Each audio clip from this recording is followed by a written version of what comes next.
I'm Shaun Reynolds. And I'm Rachael Reynolds. And welcome to What Was I Made For? The podcast about doing what you love and prioritising your happiness. While we aim to inspire, motivate and entertain you, please note that we're not licensed therapists or certified experts. So if you're considering major life decisions like starting a travelling circus or quitting your job to become a professional beekeeper, maybe get a second opinion. Enjoy the show. See, I just do what I want, do what I love. I don't wanna stop, don't wanna grow up. Just me being me, don't follow the crowd. Don't be a sheep, look at me now. But now it's time to make more, create more. Looking at the points, cause it's time to take score. Feeling like I'm grown now that I can face more. Got one question, what was I made for? Welcome back, everybody. Happy Wednesday once more. We're back with another guest episode. Who we got this week, Rach? Freddie Lewis, musician, singer-songwriter. Well, actually, what I really loved about this one was how Freddie is finding. We talk about it all the time. We spoke about it last week, actually, the branches of a tree. Yep. And how he's... Oh, you like that analogy? That was a good one. I really did love it. And he kind of sums up exactly what that's about, because he's carved his own path in the music industry, but he's also finding other ways of kind of using his skills and earning a living through other means as well as his to support his career. Absolutely. And every way that he's kind of done that to make a living is really interesting. Yeah, so let's get stuck in. Let's. Freddie Lewis. Well, welcome, Freddie. Hello. To the What Was I Made For podcast. Thank you for having me. Thank you so much for coming. We're very excited about this one because we don't know a lot about your journey of how... We know like what you're doing now, but we don't know how you got there and all of the twists and turns. So we're really excited to get to know you. But we start with drink of choice. Love the mug. Wow, what a gorgeous mug. My drink of choice is a decaf coffee with an oat milk. Lovely. Mm-hmm. Pretty much. Is it nice? Delicious. Oh, very decaf. Very decaffeinated, creamy, a little hot. Perfect. Amazing. Well, we've also got our coffees, as always. Mine's got all the calf. All the calf. Same. So we'll get like more and more excitable and bubbly, and you'll just be like chilled. But I apologise that it's so big. It's okay. Don't feel like you have to drink all of it. I've given it to a guest before, and they were just like, they left half in there because like that's too big for a coffee. I've got quite small hands as well. I feel like this looks like one of those rooms where you like make someone massive. Yeah, the perspective room. Yeah. Brilliant. Right, so we're going to kick off with taking you all the way back and finding out what you wanted to do when you were younger. I wanted to do a different thing every week when I was Did younger. you? I wanted to be a ski instructor for a bit. Nice. I wanted to be a scientist and cure cancer for a bit. Oh, amazing. I wanted to, I haven't got around to that bit yet. I haven't quite managed to fit that in with all the music stuff, but I'm working on it. I'll get a lab coat and go from there. Yeah. What else? I wanted to be a personal trainer for a while. I was quite sporty as a kid. Is this all quite young? This is spread right up until I was 19. Right. Really just went through a lot of phases there. I think the most left field thing that I wanted to be is I wanted to be a professional women's football player for a brief stint. Amazing. Which didn't quite work out for a number of reasons.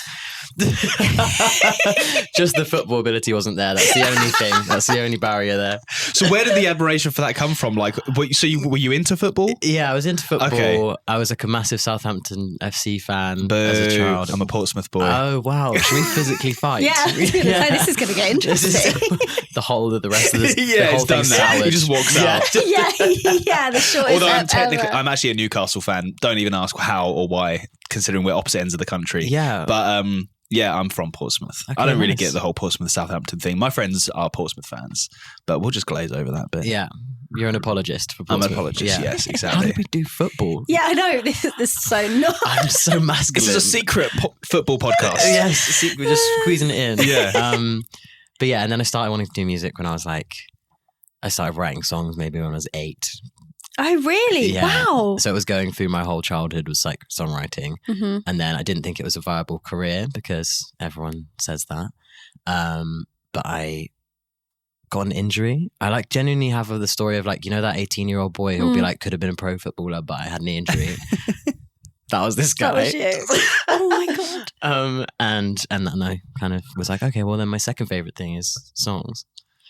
But it's not my favorite thing. Yeah, it's not. Football's really been left. Yeah, is football even part of your life anymore? No, I don't even know what league Southampton are in anymore. Wow, okay. I don't even care. You literally left it behind. I left it behind. Wow. It betrayed me, so I betrayed it. Yeah, fair was enough. gonna Eye say, for an yeah. eye. Yeah. Yeah, absolutely.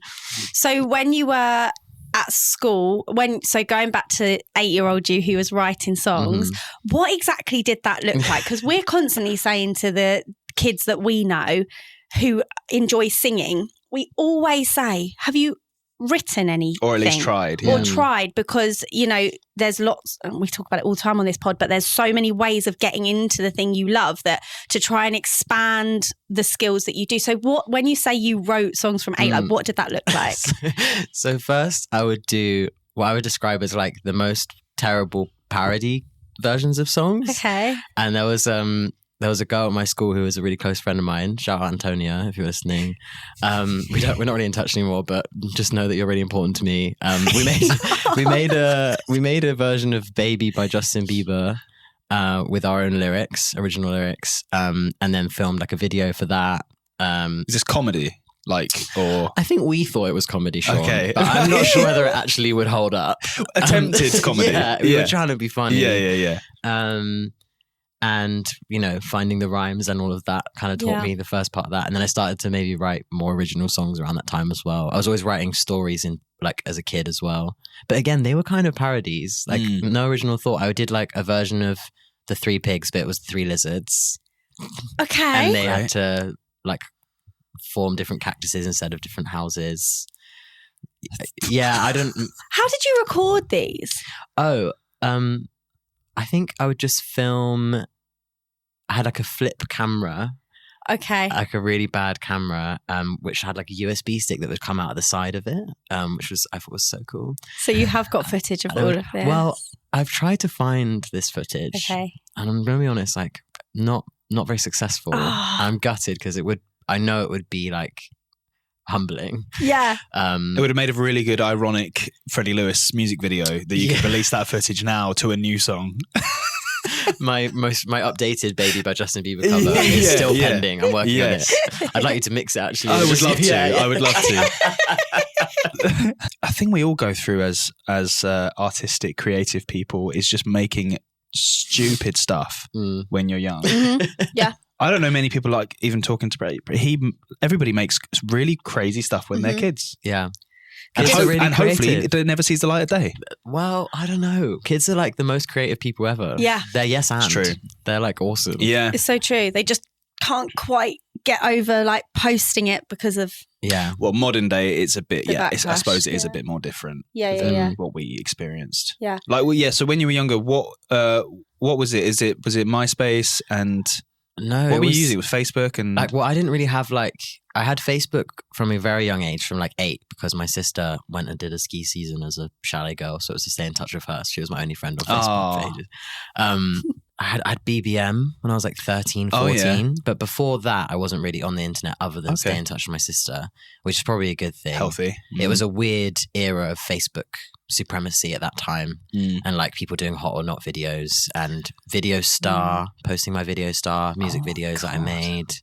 That was the kind of, and I used to post what I thought was again hilarious like Facebook status every morning, and all my friends in school would read it on the bus and give me their feedback when we arrived at school. It's like the heyday of Facebook. Yeah, it was really good. It was it'll Before, never be like it it's again. now become just like parents and like an ad grown adults. Oh, and I'm ads, constantly told like we only have Facebook because we're old. Yeah, I know. Yeah. They're like, Facebook? You still use Facebook? Yeah, I don't. I use Facebook Marketplace, I think. You love Facebook Marketplace. Let's not get started on Facebook Marketplace. It's the absolute treasure trove. It's amazing. It is amazing. It is, and it's good for the environment. So, what's the best thing you've got on Facebook Marketplace? Well, I almost the other day, because Prez was coming to stay, and he's like 6'2", and I was getting really worried that the small pull-out crappy bed that we have wasn't big enough. Mm-hmm. So I found a full-on sofa bed for 40 quid. Wow. And I was like, I'm just going to go and pick that up. I'd booked a van and everything. And the guy texted in the morning being like, oh, I've had a family emergency. You can't do it anymore. So Rach thought it was a bit of a blessing in disguise because I was going to be lugging this sofa bed into a room that it doesn't fit in just for one weekend where someone's staying. That's very sweet of you. But the bargains you can find on there, it's insane. Yeah, it really is. Because people just want to shift stuff like ASAP. Yeah. My sofa in my house was a £5 on Facebook Marketplace. Stop, a £5. Yeah. Yeah, so I mean, give it a little steam and you're good to go. 100%. Yeah. Kill the bed bugs. Well, it's leather. So there you go. Even better. Just give it a little spray, a little Dettol. Yeah. Yeah. Wipe off any stain. We've gone off on a tangent. Sorry, yeah. It's sponsored by Facebook Marketplace. Yeah. So, journeying back to what were we talking about? So, football. Sort of entry into music. Entry to music, that's right. So, you said that at one point you were like, well, I didn't think that was a career choice. So, what was the turning point where you thought, actually, I'm going to give all my energy to this? Well, I think when I was 18, but it probably started a lot before. Like looking back, it was the thing that I like. I'd get home from school, I'd like write a song, and then I'd sit on my parents' bed and show them the song I'd written. Like that was how most of my evenings went as a kid. And then like this talking from like 8 through till 13, and then 13 to 16, I had like a bit of a rough period, and so then I poured all of my feelings out in these like the saddest songs you've ever heard, heartbreaking, very dramatic as well for a 14-year-old, like very vivid, like aggressive imagery that would probably never make it. Like personal therapy sort of thing? Personal therapy, and then but like using these dark twisted metaphors and like just sinister, gloomy. Halloween. It's giving Halloween, the Halloween special. Get some of those out then this month. Well, quick. I don't think they're all that good, to be honest with you. It's, I think it's not quite what I would want to release now. Sure. As great as the songs are. Maybe it just served a purpose. It did. Yeah. It was cleansing. And then I think from then my connection to music was obviously a bit more strong and like deepened. It was it'd become a love rather than like just a thing I do. And then, studied sport at college instead of doing A-levels, got a knee injury, went to the like open day thing where you go and look at university options. Knew I wanted to go to uni, but didn't really know what I wanted to study. And then I came across the BIM store. I learned about what BIM was. Do you guys know what BIM is? Yes. Rach probably doesn't. The British Institute of Modern Music. So it's like a UK. They have one in London, Brighton, Bristol, Manchester, Dublin. You see, I thought it was the Brighton Institute because I only know the one in Brighton. It's British Institute of Modern Music, and Brighton was the original one. So that might have been called the Brighton. Oh, right, okay. But then they kind of spread it franchised, and became their own university rather than going for Uni of Sussex. And then I went and studied songwriting at BIM. Amazing. So it was a very very left turn moment, but I just sort of had to. Yeah. Support from family? Yes. This is the one thing that like I've been reading a book at the moment called The Artist's Way. I'm not sure if you heard of it. I can't for the life of me remember the name of the author, but she's great, and the book's great. It's about like becoming an artist and living your life as an artist rather than thinking of it as like a job. It's like, how do you embed it in your life? And she talks about how people often have a parent voice in their head saying like, you can't really do that. Like, that's not really a job. And I just never had that from my parents. Like, mum was like, yeah, sure, you're going to be a rock star. Like, and, there's lots of things in my childhood that were a bit difficult or whatever. But that one thing, like my mum always, and my stepdad and my real dad, like all categorically unanimously like, yeah, sure, you're going to be Taylor Swift. Why not? Love that. And it was like a blessing, I guess. Do you think that that's partly because they maybe saw how therapeutic music was during those 3-4 years that you said were really tricky? 100%. And I think even before that, like I was a weird kid at school, or not like weird in terms of like I was really enthusiastic about everything, which means everyone was like, you're not cool. Like I was like a massive nerd and I wanted to get my homework in really early and like all this stuff because I just loved it. Like I loved school. I still do. Yes. Come on. Yeah, we would have been in the same gang. Freddie. Yeah. Just no one got it. No one was my mate really, other than a select few like legends. But it kind of meant that like even from that very early age, I was coming home and writing songs about like no one liking me in school, but like they were always really empowering. Like my first song was called Let Me Be Me.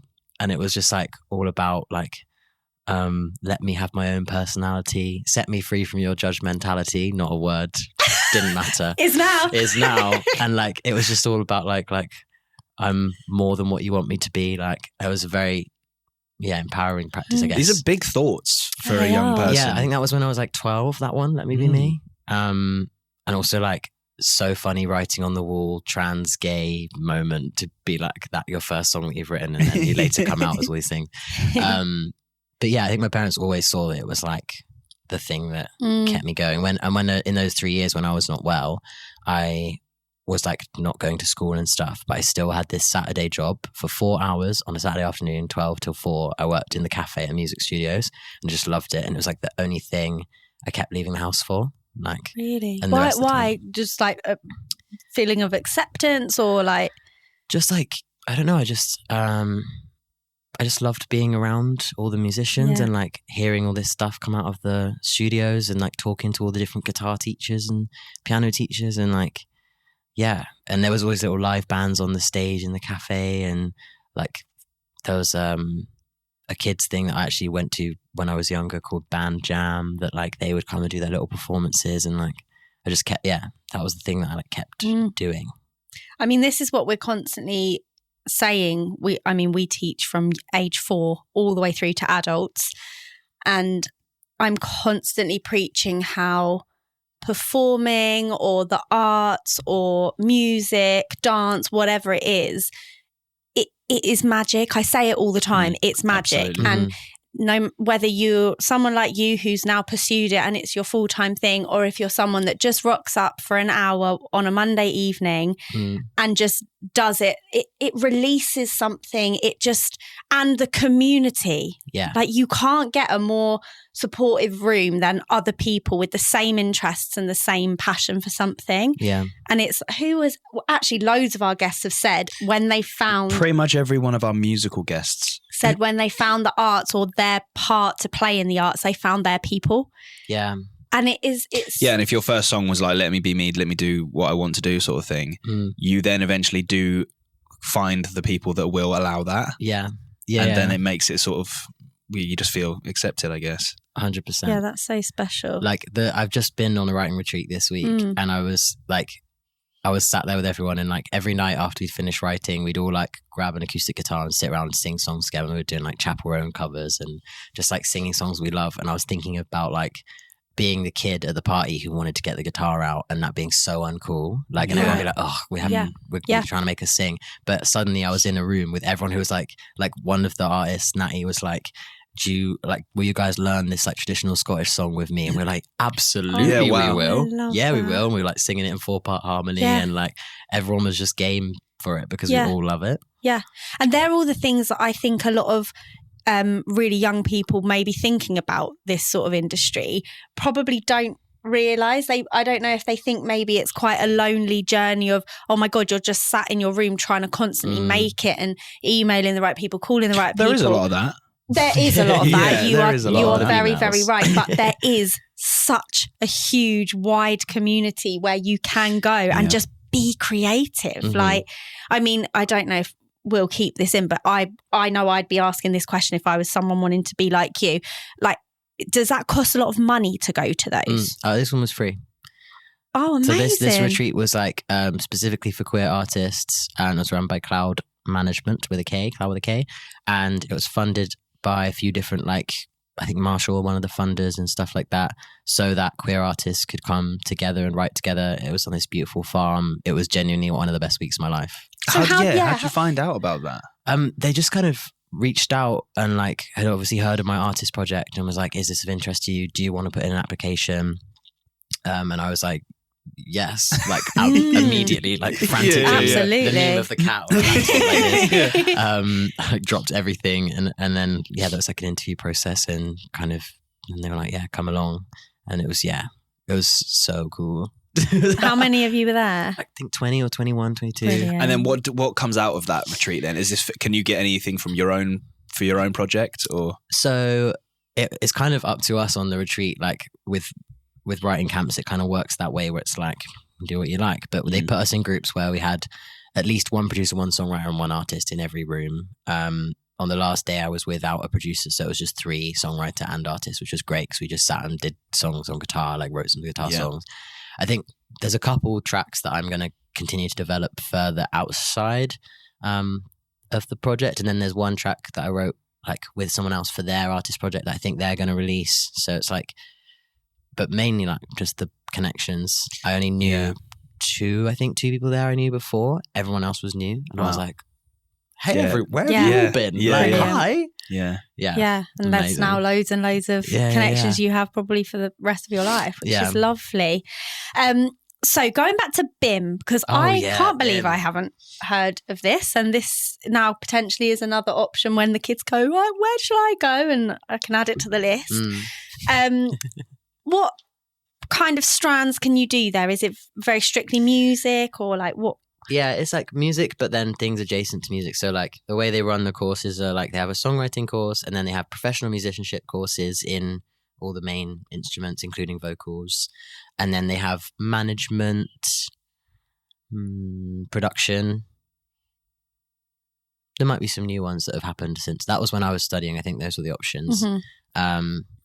But I think that's another thing, like another situation, like as you were saying about kind of finding people, like BIM. I really liked the course. Lots of people have mixed opinions of the course because it is quite hard to teach a creative subject. Absolutely. And a lot of people are like, you get together a group of people who are super creative, like they're not always super driven in a university style learning thing. So it's kind like of an academic setting. Yeah. Whereas like, as we said, I love school. So I was like, school and music? Wow. This is the best. I was like, this is the best ever. But the one thing that everyone says is like the connections, the people, like Jodie and Charlie, which is how I know you, Shaun. It's like those 2, we met on our first day in songwriting class. Wow. Jodie actually met at the induction day. And we just like sat together for 3 years basically and wrote songs. I mean, lucky you. What a lovely couple of people to meet on your first day. I know. They were so cute. And how long do you study there for? 3 years? 3 years, yeah. Amazing. And you come out with a degree? Come out with a degree, Bachelor of Arts in Songwriting. Lovely. First class. Oh my God, you too. So did I. Nice. Not in songwriting. No, musical theatre. Oh, yeah, musical theatre person. One of those, Freddie, yeah. I'm a new to musical theatre person. Are you? I had it like as a kid. Yeah. Oh my God, I haven't even talked about when I was an opera singer. Please. Oh my gosh. Let's just shoehorn that into it quickly. Let's just brush over that. So in this era when I'm writing songs from age 8 to 14, that period, I'm also singing operatically and like going to a classical, like ex-opera singer who was like really scary to me, but in a brilliant way. And doing like classical competitions, being a soprano, like singing operatically. I was the Bournemouth and Dorset girls under 14s classical winner a couple of years. And yeah. Oh my gosh. There's certificates somewhere. That's somewhere. amazing. I have a feeling you know exactly where that certificate is. Yeah. All on my walls, everywhere. It's somewhere. It's somewhere. All tattooed up here. Yeah. That is actually, you don't have to talk about this, but this really interests me. So you were a soprano. Oh yeah, I had a really, really high voice. So how has your voice now changed? Like, was it, so you obviously had a talent for singing. Yeah. But I mean, like. Yeah. So I started testosterone 5 years ago. And I started my transition a year before that socially. So I kind of just went through a second puberty. And that's made me into like a baritone now. Yeah, how has that been with your getting to know your voice again? That's amazing. Oh my God. So frustrating, but so rewarding. Like the first year I basically couldn't really sing.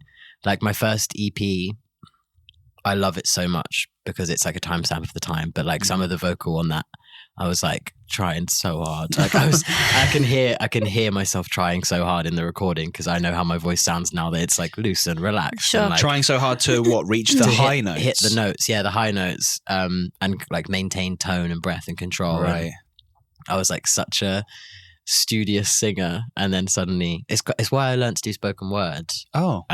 Because I was like, if I can never sing again, let me have something in my locker to like write songs still. Yeah.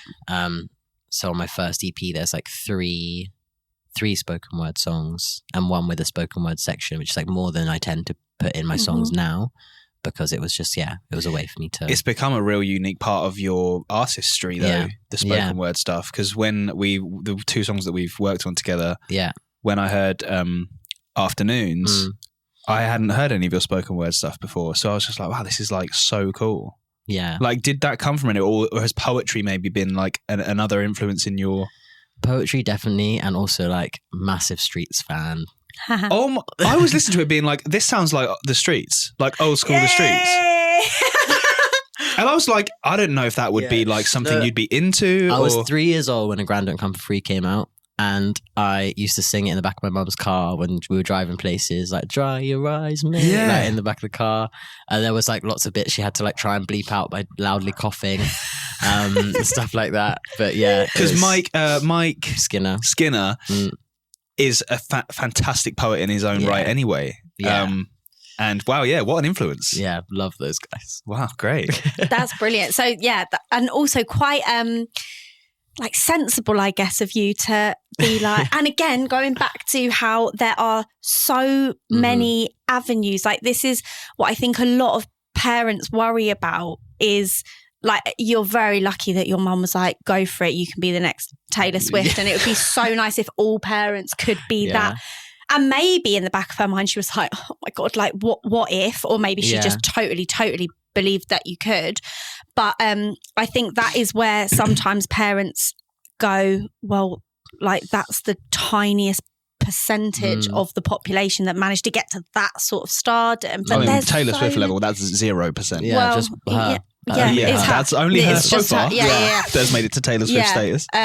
But the way that you've obviously navigated your transition and also like what you want to do and your talent to be like, well, let's try this and that's what's so special about it. That's what we're talking about at the beginning of this, like knowing your knowing your artistry is something that I think is a very unique quality to have as a person in general, like being an artist. But I think being an actual artist is quite a specific thing. Yeah. And not a lot of people have it.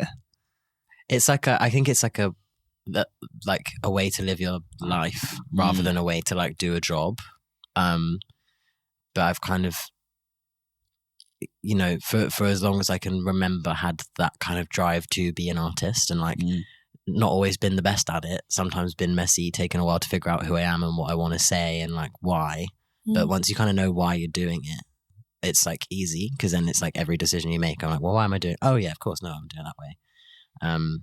I think it's like I genuinely got into it because I just love writing songs. Like I love it so much. I was literally just thinking that on the drive down, because I was like humming to myself this like melody that I'd written during the week, and I was like, God, I love this so much. Oh, love that. Yeah, that's what life's all about, though. Like you can, we spoke about this on our last episode that was just you and me. We have an ice cream that we pull questions out of when it's just me and Shaun, and it was, have you ever thought about giving up and following a more conventional career path? And actually we both said yes, but like we absolutely have had moments where we're like, wouldn't it be nice just to have the same paycheck every month and know, well, this comes in and this is what goes out and this is what I have extra. But actually it always comes back to, we would not love anything as much as what we do. Yeah. And that's what's so important. And I think that like makes all of it worth it. Yeah. Like you're right, there are hard months. Like there's months where I'm like, I don't know how. I don't really know. But like you make it work because you have to. It's kind of like the same energy of like, a new parent, like they make it work because they love the kid. Yeah. Like whatever happens, like they're like, I must keep this thing alive. And like, it's like, that's my art to me. It's this baby. Yeah. I have to keep it alive. I have to be good to it. Yeah. Yeah. So, for anyone who maybe doesn't know who you are, can you tell us a little bit about what you actually do now? What I do now? Yes. So I'm a recording artist and performing artist. My artist project is, I'd say, in the genre of like pop with jazz influence and like some spoken word influence. But I'm happy to take pieces of everything. I quite like some types of electronic music, so I try and put a little bit of that into some stuff, like some texture, and bring a lot of different things together. I perform a lot. I've just been on my first ever headline tour, which looked really cool. incredible. Yeah, please tell us a little bit about that, because you want to do it again, right? I want to do it again, and I'm going to be there every night. It was basically, I love queer cabaret. I think it's like a great place for my community, and also a great place for art. Like, it's all about taking risks and kind of entertaining people. And I love that. Like, as a performer, that's a big part of my like framework for, I'm like, my job is to entertain these people, which is a very cabaret thing. It's like people are expecting a show. Mm-hmm. Not that there are performers who deliberately don't entertain people, but it's like, I'm like, let me host this space. Kind of thing. Sure. And so I was like, how can I bring cabaret into my show? I wanted to have cabaret artists instead of like traditional support acts and support bands. So I did four tour stops. Everyone had 3 guests. There were drag artists, burlesque artists, queer artists, and I like hosted the cabaret. So I like opened with a short set from my band, then like hosted the support acts. There was like some really fun collaboration stuff. We did some really, really ridiculous stuff. In the London show, there's a drag queen called Lauren Delarco, and we did a set up what was going to be a very, very serious cover of Hallelujah.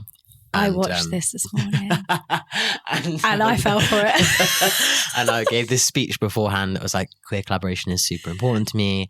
And so I'm going to welcome back to the stage someone who's got one of the best voices of our generation. And I bring her back out. So I sing the first verse. I sing it very seriously because it's a very serious song with very serious singers. And then in the second verse, basically, she comes in and what does she do? How do you describe it?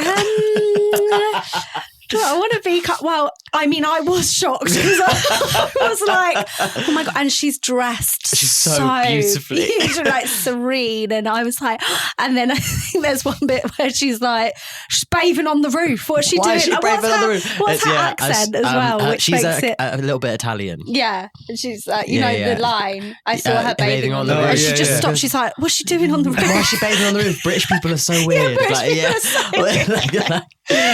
just dismantling the song. Yeah. And then So while funny. I'm trying to like deadpan and I'm like swaying side to side. So it's all a bit. Yeah, basically. it's all a bit. Yeah. So we did lots of like that kind of stuff, and I think that's like so fun to do as an artist, especially like, you're writing songs. Sometimes those songs can be like really meaningful and serious, but then like I like having fun. Like, Yeah. It's also a beautiful thing to showcase people that, because I think we were talking about this earlier, people have come to see you, they're fans of you and your music.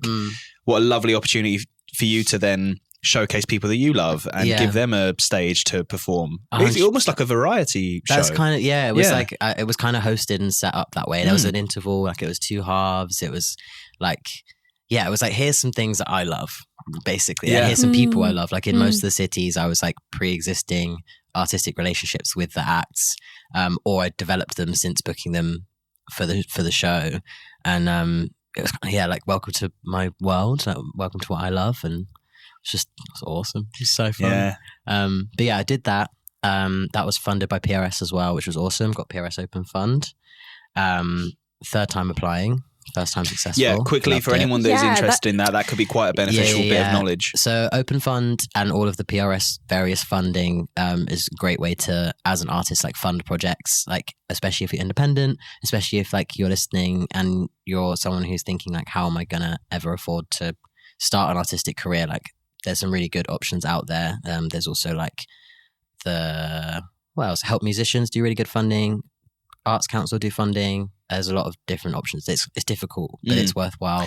The applications are quite lengthy, aren't they? They are lengthy, and it takes a few no's to figure out how to like correctly pitch something that they're going to want to fund. And like the things they tend to look for are like good distribution of money to everyone and like making sure you're paying people fairly. Like I think the project that I applied for, which included Sundays and afternoons, the 2 tracks we did together, I'm paying like upwards of 20 different people because of how many different things are part of that project. So that's great for them because they want the money to be spread into all these pockets of arts. So yeah, that's a good one. Open Fund itself is for like people who maybe made their first EP or done the first thing and they're trying to like grow. They love supporting tours as well because touring is very expensive. So I was lucky enough to get that. I mean, congratulations. That is a huge thing to achieve. Yeah, it's quite a competitive one. And I was on the PRS Key Change program last year, which is cool. It's like an initiative to basically make the industry less saturated with like cis white men, basically. Try and give opportunity and connections to other people. It's mainly women, and there was like a few other trans people alongside myself, but it's mainly women. And I think it's like diversifying lineups. They do a lot of work directly working with companies to say, sign our key change pledge and pledge that your business, whatever it is in the music industry, will be 50-50 male-female split by X amount of time. And they're kind of working on also their trans inclusion policies and that. And they're very much they're organization that really want to change the industry, which is great. Brilliant. Yeah. So yeah, the PRS fund it in the UK and I was on their part of it. But what I do now is I do my recording, my releasing, and I also do like a bit of sound design for the theatre.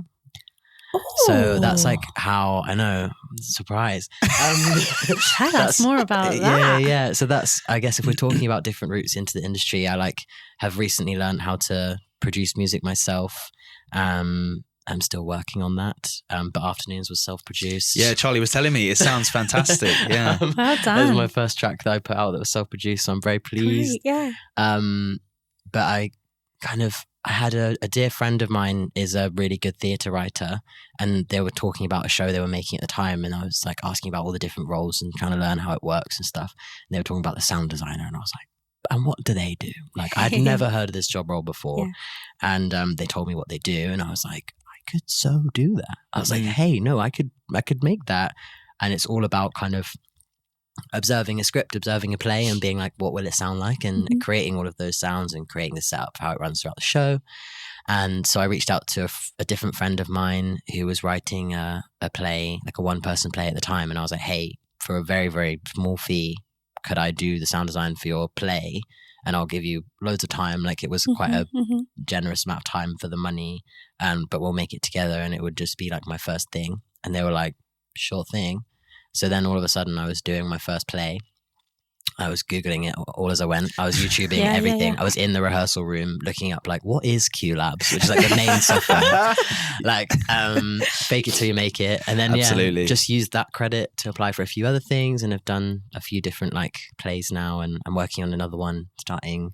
Oh, when this comes out, I will have just done another one, which is a play called Fort by Tabitha Hayworth, which is really good. It'll be touring around lots of places, but it's really fun, and it's kind of like a way to use my songwriting, use my production, use like my eye for an ear for stuff, and in a different context, and another source of income. Yes, like and a more substantial source of income than maybe like streaming. It's like which my then 50p. Which then though, like you've said before, sometimes the jobs that do bring in a little bit more money free up the time for you to put your time and effort into the projects that maybe you're not doing them for financial gain, you're doing them because that's the thing that like feeds your soul. Yeah. And it's an absolute win if you can find one of those jobs that also fulfills you creatively on the side. Like it totally does. They're quite few and far between, but if you land upon something like that, then it's absolute gold dust. Yeah, it's awesome. And it's so nice to like be entrusted with, because as an artist, I'm often entrusting other people with my baby quite a lot, like producers, like Charlie, like mixing and mastering people like yourself, like there's other people that I entrust with my art. So it's really nice to be on the other end of that experience and be like, I can help you with this. Like I can take care of it. Be a more like behind the scenes kind of role. Yeah. And like helping them make their thing come to life. And like, it's not all about my story or me. It's like this other. Yeah, I love it. I love it. And you know, when you said how going all the way back when you had your tricky few years, but the only thing that got you out of bed was going to work in the music studios.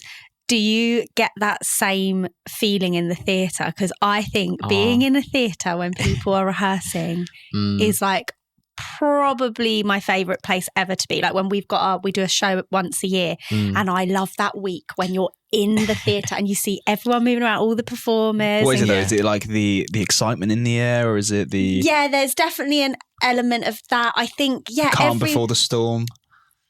Do you know what? Sometimes I don't actually know if it's a logical thing. It's the feeling. Oh, you just like being in the theatre? I just love it. Like I love everyone's creative. Yeah. It's just special seeing it come together. Yeah, seeing it come together, and also like it's like we're all grown ups, or like sometimes not grown ups, but like we're all just making this thing. We're all just making this play because we like it. Yeah. Like we're like it's so fun and free, and I completely agree. Like rehearsal rooms are so fun. Yeah. It beats a boardroom any day, is what I'm saying. Well, we had a lady called Ashley Gray on the podcast who was an Elphaba in Wicked.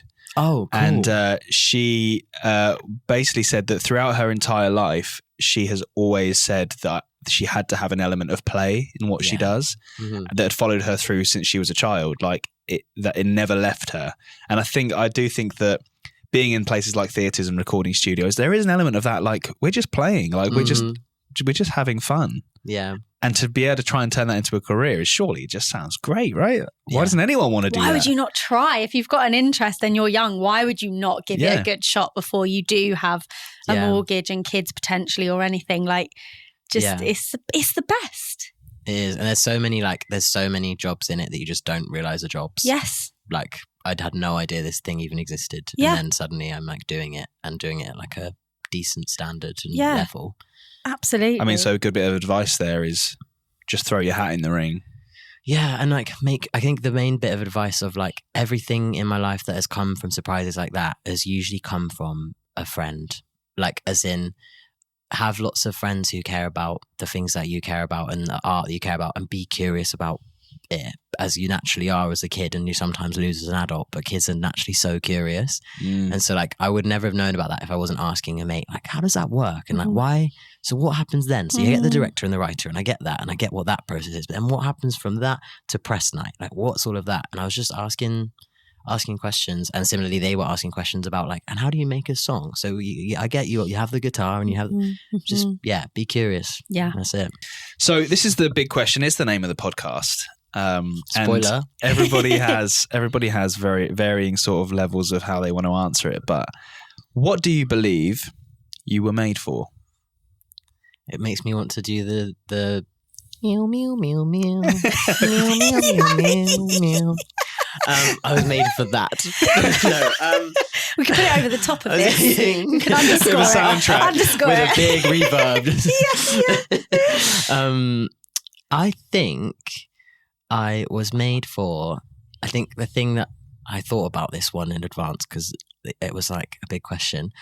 I think the thing that specifically I was made for is the story of my whole life. Really, to me, is a story of like finding, as with many people it is, finding positivity where there's been like challenge and triumph, but also ultimately understanding that those things have made me who I am. And I think my gift to the world is to tell people that story in a way that makes them feel it. Like if I look back to what my first song was, like Let Me Be Me, that's still kind of the same song I'm writing over and over and over again.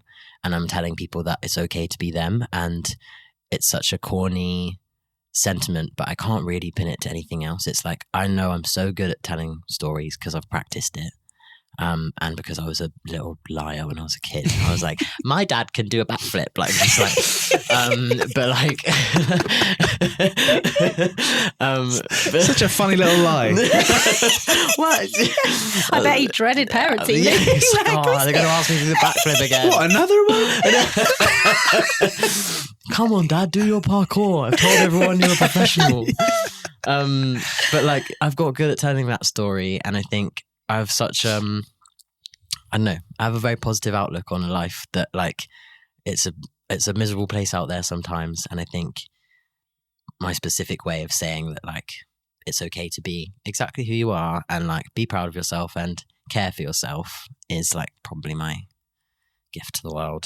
Just quickly to end on, is there anything that you can say to anybody that's like wondering if they stand a chance of being in this industry or maybe even questioning who they are? Like, is there any bit of advice that you could give?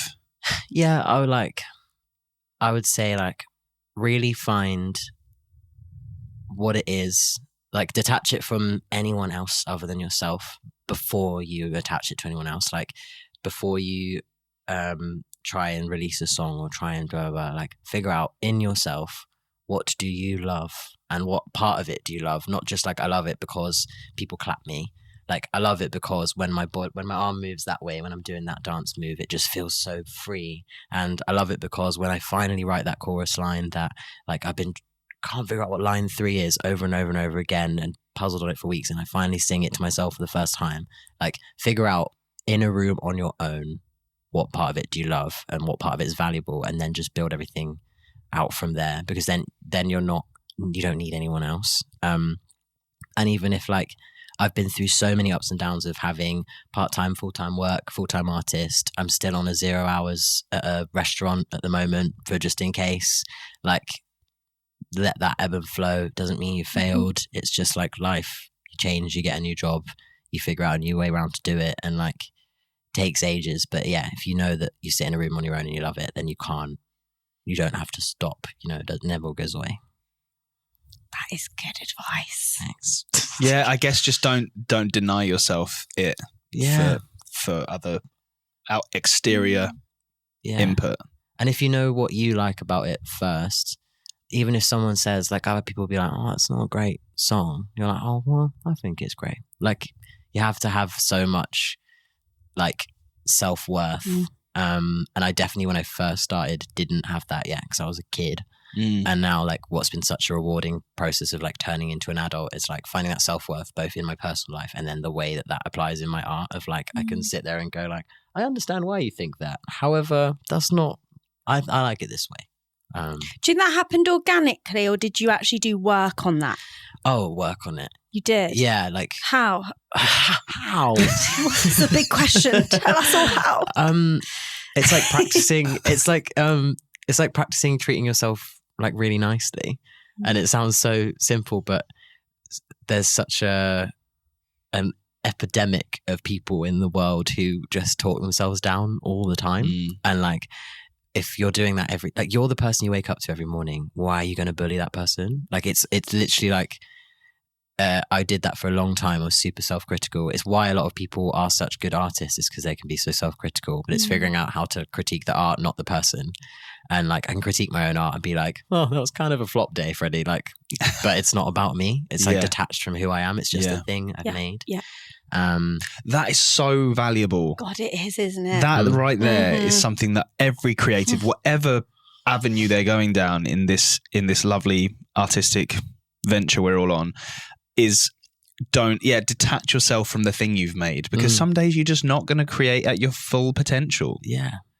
Or your opinion on it won't be correct on that day. So you might look at it in a couple of weeks and you'll be like, actually, that was pretty good. Yeah, or like I can take that bit from it. Like, yeah, and the longer you go in the industry and the longer you try lots of different things, and it's so true what people say about getting used to failing, the more times you fail, it's just not a big deal. Like the amount of times I write a song, like I have 20 songs out now, maybe something like that. But like there's probably 400 of them that are terrible. Like so bad, but that's fine. Like it's like practice, you know. It's But Freddie, before we go, what are we doing? Anything to push? Anything to promote at the moment? What are we doing? Okay, yes, I actually do. I have one specific mission. Before the end of the year, so I've just done this tour, but before the end of the year, I am doing a 5th, like a secret extra tour date that is a live stream. It's going to be a little bit of a different format. I'm not doing a full cabaret. I'm doing like a little jazz bar type thing in the cellars of the Beacon in Bristol, which is an awesome venue there.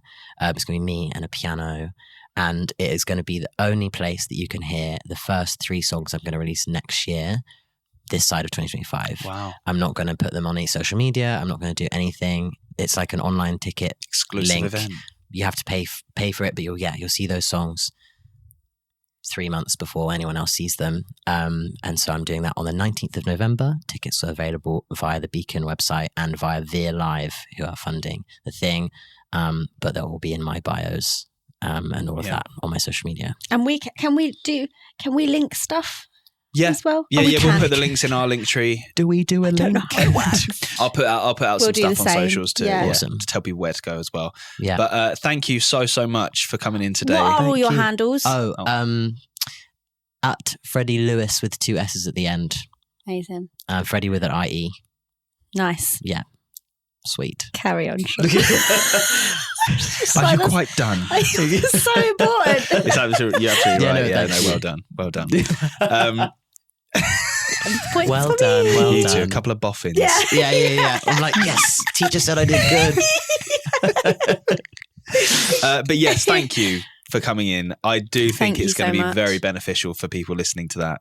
My pleasure. Like, thank you for having me. Thank you for my Giant coffee. Gigantic. huge, which I've actually made my way. Wait, Down it. We like to drink. it's all done. I've done it. Amazing. That's what I was made for. Finish at a pint of Yeah, decaf coffee. chugging. I don't know. We started on football. We've ended on chugging. We have, Perfect. yeah. I'm the lad of the This century. is lad culture right here. Lads, You I know love me. it. You know me, Shaun. Pint of Stella and a pack of Marlboro? Question mark? I don't know. We're in uncharted Out of territory. my We are. Let's wrap it up. Yeah. No, thanks again. Thank you very much. And there you have it, everyone. Freddie Lewis. We hope you enjoyed listening to that as much as we enjoyed chatting to him and hearing all about his journey into the music industry. Yeah, there was loads of really good clips, especially towards the end of that episode. There was a couple of bits he said that I think are very, very valuable to anybody looking for a career in the arts. So I'll be definitely clipping that up for social media. I think that's some really good stuff. For sure. And that's it for another week of What Was I Made For. Thank you so much for listening and watching. If you are on YouTube or Spotify, we will be back again next week. But until then, do not forget to follow our socials. At What Was I Made For Pod? Send us an email to whatwasImadeforpod@gmail.com. tell a friend about us and get them to listen to. And if you've got 5 minutes in your day, even less, leave us a review. We've not asked for that for a very long time. And rate us as well. The Rate ratings and have review. slowed down. Thank you guys. You'd make our day if you can go and do that. It'll take all of 2 seconds 5 stars though, please. only. Thank you so much. We'll be back again next Wednesday when we once again try to answer the question, What was I made for? Bye-bye. Bye.